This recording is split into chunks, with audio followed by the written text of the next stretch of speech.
Hello, and welcome to the Lake County Sentinel Podcast for March 15th, 2019.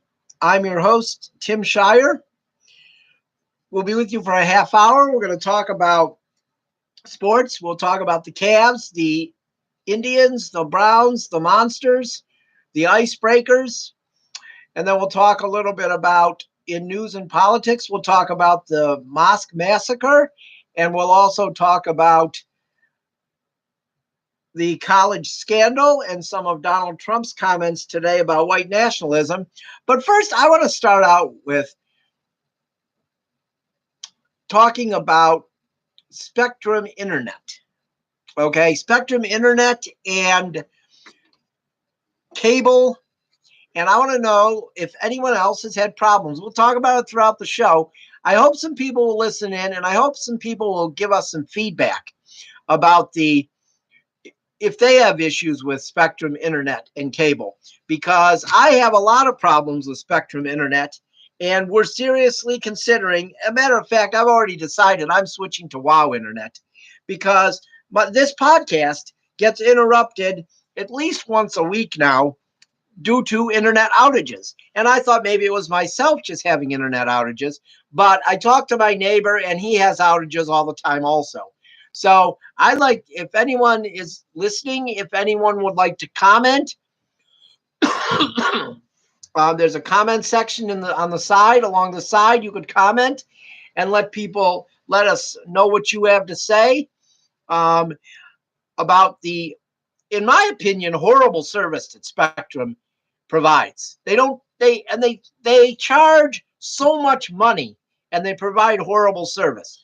So if people are listening in and they want to comment on the side, and I'll read your comment, let me know what your experience has been with Spectrum, because mine's terrible. And I'm thinking of probably getting rid of them. But let's get into sports here now. We're going to, we'll talk about the Cavs first. That's what we were talking about when we started the show at 7, but we had to start over because of the Spectrum outage.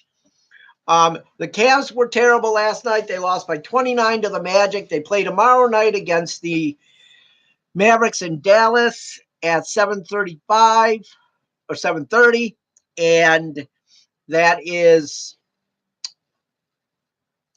a battle of two teams that will not be in the playoffs, but hopefully the Cavs give a better showing than they did the other night, because it was ugly against Dallas.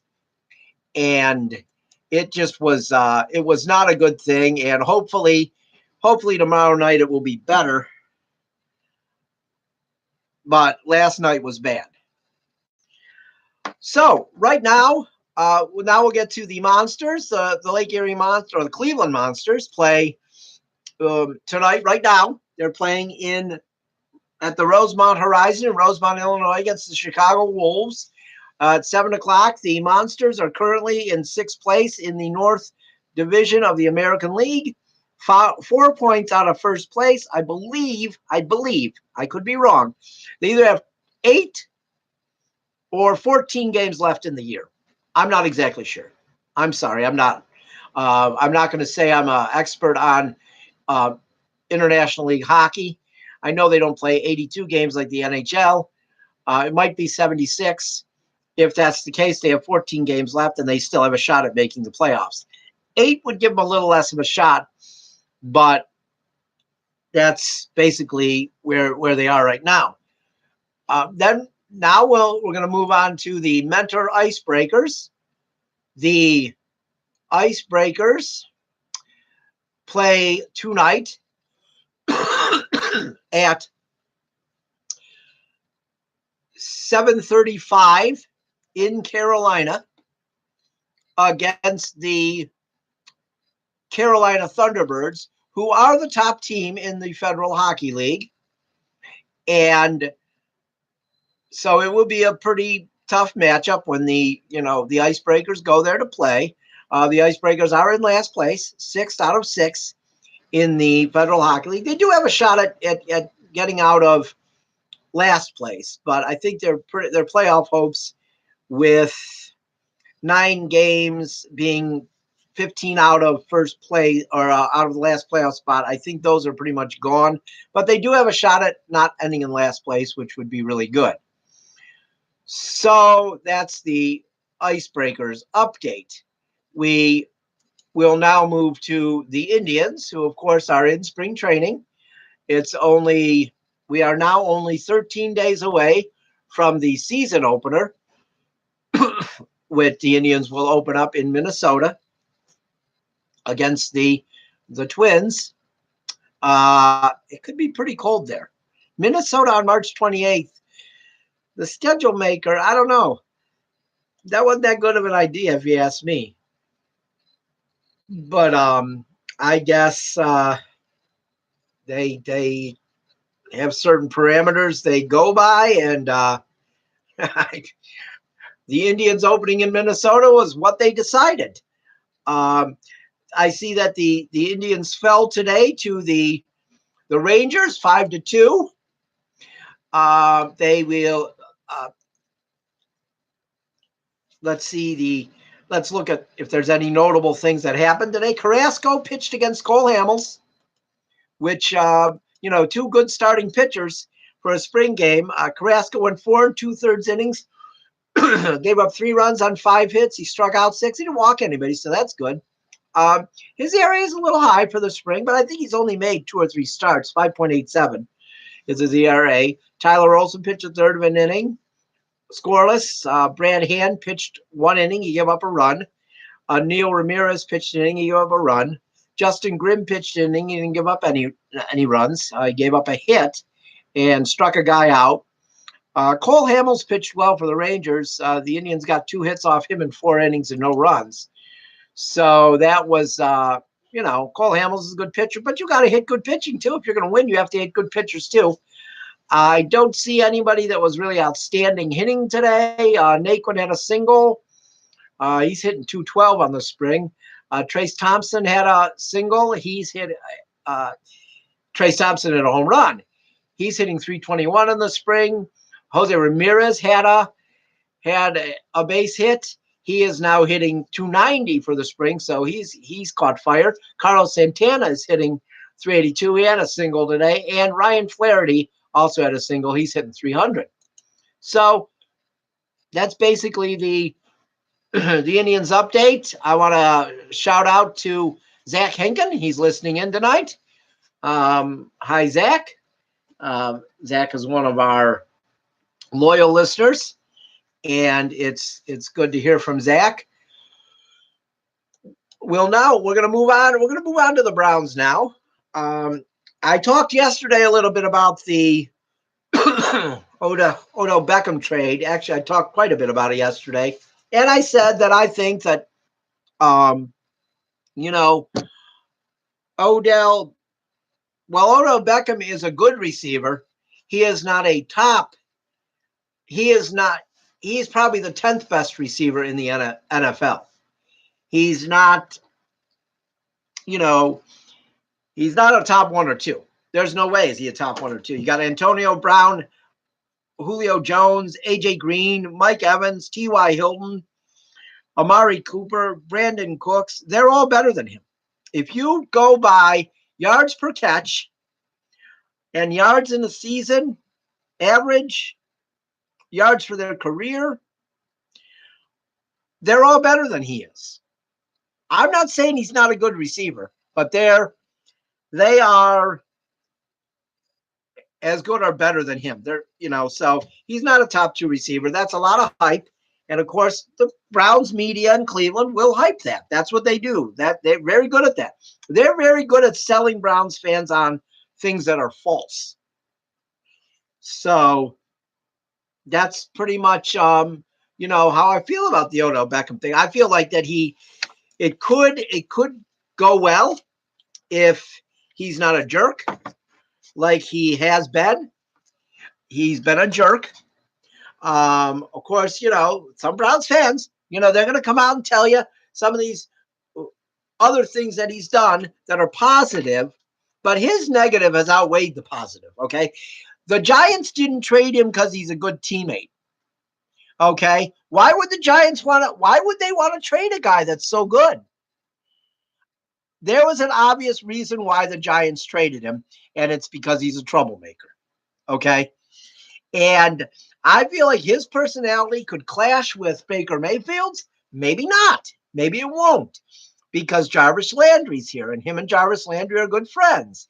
And from what I hear, Jarvis Landry kept him under control at LSU. So we'll see if he can do it with the Browns. If Jarvis Landry does that with the Browns, then his contribution is more than what he does on the field, and the Browns will be very successful. Brady Quinn, I saw Brady Quinn on a show today talking about it, and he's not sold either. And Brady Quinn played in the NFL, okay? He played in the NFL. It's not like he doesn't know how the NFL goes. He says it's different than LSU. This is the NFL. And he also feels the same way that if Mayfield doesn't throw to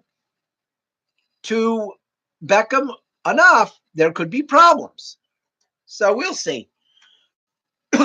I think that we'll find out as the time goes on. We're gonna find out. And so we're gonna see. Right now, I want to touch again. First, I want to mention that Captain's tickets go on sale tomorrow. Lake County Captain's tickets go on sale tomorrow, people. So if you want to go to Captain's games this year, your first opportunity, and you're not a season ticket holder, your first opportunity to get tickets is tomorrow. The gates, the ticket offices will open, and it's great. Captain's games are great. I've covered the team. This will be my 17th year covering the team. I love covering this team. It's everybody in the organization is great. Tickets will be on sale tomorrow from 9 to 1. Fans will have the opportunity to purchase a pass for guaranteed giveaway items. What that means is you'll be able to buy this pass, and it'll help you secure promotional items that are given away, because some giveaways, they go quick. Sometimes people will get there and they'll be disappointed because they didn't get them. You buy this pass, you're guaranteed to get the giveaway. It's a great thing, really, for $20. Come on. That's a great thing. Season ticket holders, that are they can pick up their packages tomorrow, their season ticket packages tomorrow. They'll get a limited Captain's throwback T-shirt. They can also purchase the giveaway passes for $10. They're season ticket holders, so you get a little break there on the pass. But you can also, after you buy your tickets, you will go to the cargo hold. Oh my gosh, the cargo hold is a great place. They sell such great merchandise. See, I have to shy away from the cargo hold when I cover games, because if I go there with any money, it might be gone. Okay. And I know through the years, a lot of times, if my son came up to the press box and asked me for money, I mean, he is a teenage boy, so, a lot of times it's for food. But if it wasn't for food, it was to go to the cargo hold and buy something. I mean, the cargo hold there's just so much in that place. I remember going in there in 2003 when the place opened and looking around thinking to myself, this place is better than the Indians gift shop. Excuse me. But that's what I mean. The cargo hold is really nice. And it looks like they're going to have food and beverages tomorrow. Donuts and coffee from 9 to 11. 11 to 1. Hot dogs, chips, and soda. You can buy those for $1 each. Come on. $1 hot dog? Who can beat that? It's great. It's great. So go buy your tickets tomorrow to some Captain's games, and that would be really, really good to see out at the ballpark this year at Classic Park. I really like that. I really like that place. It's been, like I said, this will be my 17th season covering the team. Met a lot of great people through the years. Craig Dees, who was the broadcaster for the first, oh gosh, I'm not sure if it was the first 13 years he was a broadcaster with the team, and then he retired. Well, he's back with the team now, and he's got a big role with the team, and things will be exciting with Craig back because he does a great job. He's a first class guy. He does things the right way. Just so many good people there. Neil Stein, the GM. I remember when Neil got there, and he was the assistant GM for years. He's really good in his role. Rita and Peter Carfagna, the owners of the Captains, are two of the classiest people I ever met in my life. They've always treated my family well throughout the years. My son has got to meet numerous amount of people throughout the years, former players, because of Peter and Rita. He's come up to their suite and he's met in my Mudcat Grant. One of my favorite memories covering the Captains was I brought my son over to Peter and Rita's suite when when Mudcat Grant was there signing his book. And I don't know how old my son was. He might have been 10 or 11. And Mudcat, my son's a pitcher. He's always been a pitcher. He loves pitching.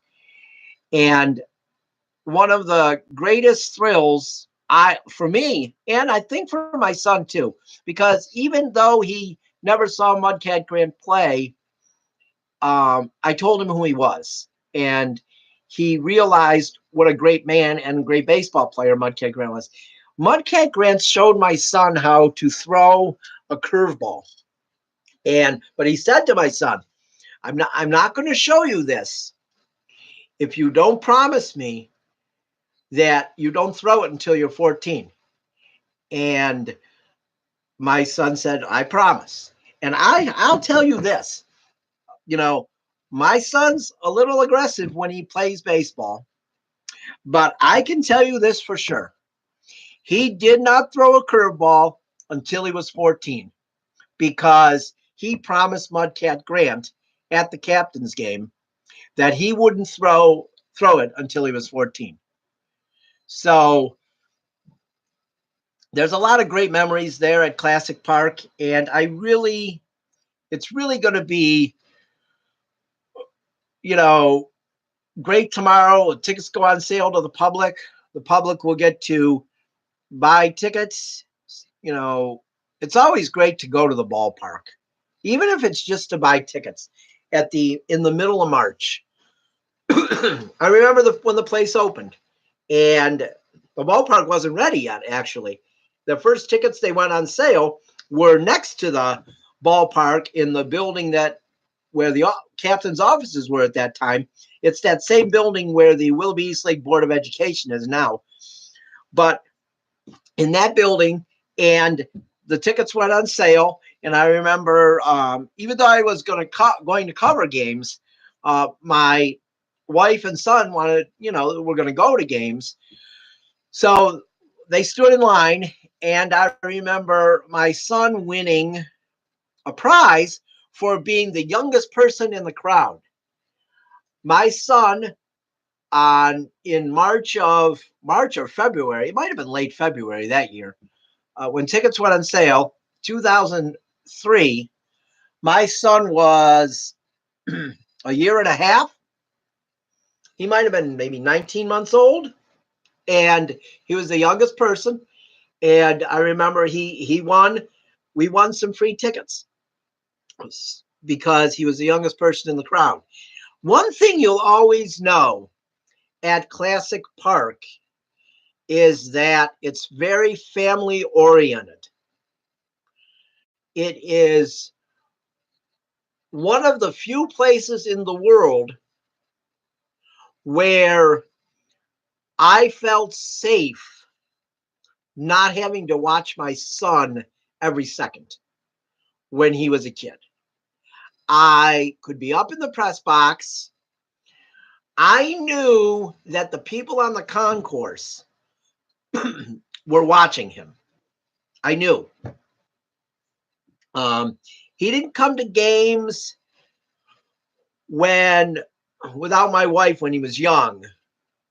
He came with her and stayed with her most of the time. But I would say by the time he was 9 or 10, I had no problem letting him come to a game with me. Once the game started, I was in the press box and he would go downstairs to his seat. I had no problem with it. I did not worry about it. I didn't. I could see where he sat. I always got him a ticket. I always got him a ticket in a section where he could see where he was. Well, for the press box, you could see every section. But I never worried. Like he could go to the bathroom if he had to. He could go to the cargo hold if he wanted to. He could go to the concession stand. I didn't worry because there's always a presence at Classic Park. There's always a presence of good people there. They've got they have done an amazingly great job of hiring staff through the years, whether it be the interns, the game day interns, or the college interns that work throughout the whole summer in the office and then game days, or the full-time staff. By the way, they do amazing work and they are there way too long. It is really, if you think it's easy working for a minor league baseball team, it's not. That is a hard job. Those people, they work easily 15-hour days during homestands. Easily 15 hours. So those people there, though, they are some of the best people I've ever met in my life. I mean, the concession stands people. You think of those people. I've gotten to know some of those people. Some of them have been there for the whole, almost the whole time. Some of the ushers. My friend Jim Kudnick, who's an usher, he's been there since the beginning.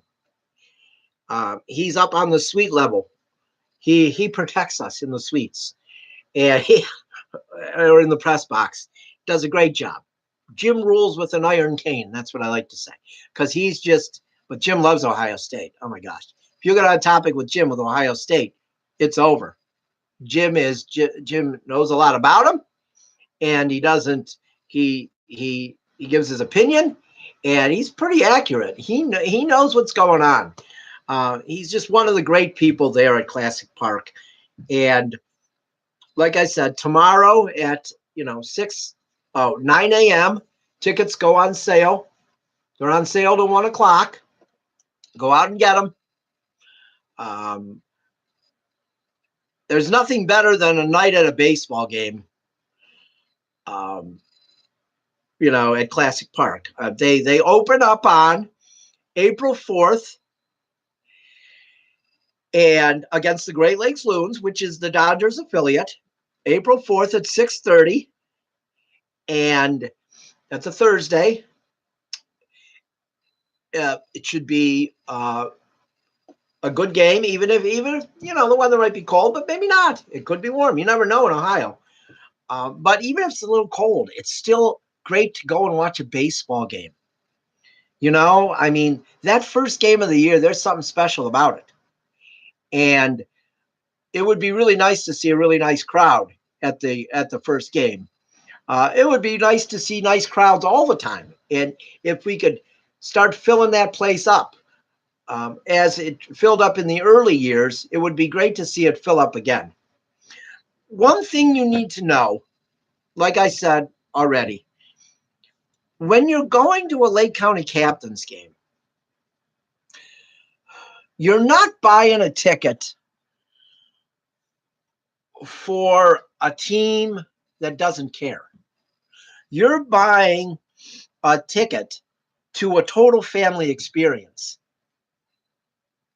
The captains care about you when you go through that gate. They do. From the owner on down. They don't hire people who aren't nice people. They don't hire jerks. They hire people that care and will genuinely listen to your concerns. If you ask an usher, or if you ask a ticket person, or any of the people that are on the concourse during a game, if you ask them for help, I guarantee you they're going to get you help. And they're going to make sure that you're satisfied when in the end. We know in this world today, customer service is not great. Okay, we know that. But one thing you can be sure of at Classic Park when you go to see a Lake County Captains game is you're going to get great customer service. What's funny is I wasn't even going to talk about this for the as much of the show tonight as I did, but I just felt like tickets go on sale tomorrow, and I wanted to promote this team that has given me so much through the years, watching them play for 16 seasons, covering over 1,000 games over the years. And I just wanted to mention that the tickets are on sale tomorrow at 9 o'clock. And it would be so great to show up on opening day and see a big crowd. Of course, I may just barely get there on opening day on time because I'm going to be at my son's baseball game. They play that day in Madison, of course. Of course, they can't play close that day. They got to play out in Madison. That's just how things work out, though. But April 4th, first game. Tickets go on sale tomorrow for the Captains. Great prices. They're not expensive at all. You can't beat the price of a ticket for a Lake County Captains game. It's good entertainment. And think of this, you're going to see guys that will be on the Indians in a couple years. You know, there could be guys on that team on opening night that you see that are on the Indians next year. Shane Bieber, who came up with the Indians last season, played on the Captains in 2017. Okay? So, you know, they can move up really quick, and he's a good example of it. So you might see a guy on opening night that could be on the Indians next year. Go check it out. Go buy some tickets. Support a franchise that really cares about doing things right. And maybe I'll see you at a game this year. I feel I'm going to cover 67 of the 70. That's my plan right now. I have 3 games that conflict of a team I'm coaching, so I won't be there for 3 games. I know that, but I plan on being there a lot, and I hope to see you there. Like I said, it's great. If you love baseball and you want a good entertainment value for your money for you and your family, go ahead and do it. Lake County Captains tickets. Also, one last thing. If anyone has any complaints about Spectrum Cable, you can email me at lcsentinelpodcast@gmail.com. LC Sentinel, SENTINEL podcast@gmail.com. And I'll read your questions or your concerns Monday on the show, because I'm sick of Spectrum Cable and internet. I want to hear if any of you have these same issues. So that's going to be it for tonight. Go buy Captain's tickets tomorrow, and we'll hopefully see you on Monday. Have a good weekend.